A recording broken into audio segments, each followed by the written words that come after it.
بسم اللہ الرحمن الرحیم۔ ہمارے ہاں یہ رواج چل پڑا ہے کہ شادی حال ہوں یا پھر اس کے علاوہ شادیوں میں جو کھانا دیا جاتا ہے اس کو کھڑے ہو کر کھانا پڑتا ہے۔ تو یاد رکھیں کہ یہ شادیوں میں کھڑے ہو کر جو کھانا کھانا ہے یہ غیر مسلموں کا طریقہ ہے اور خلاف سنت بھی ہے، اسی لیے مسلمانوں کو اس سے بچنا چاہیے۔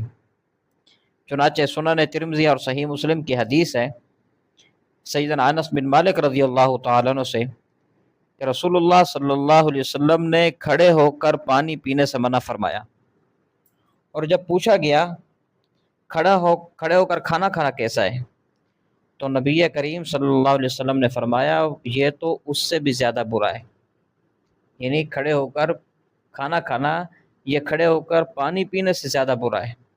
تو اسی لیے مسلمانوں کو اس سے بچنا چاہیے، اور جو شادی کا کھانے کا اہتمام کرنے والے ہیں ان کو چاہیے کہ وہ بیٹھنے کے لیے مناسب انتظام ضرور کیا کریں۔ جزاکم اللہ خیر۔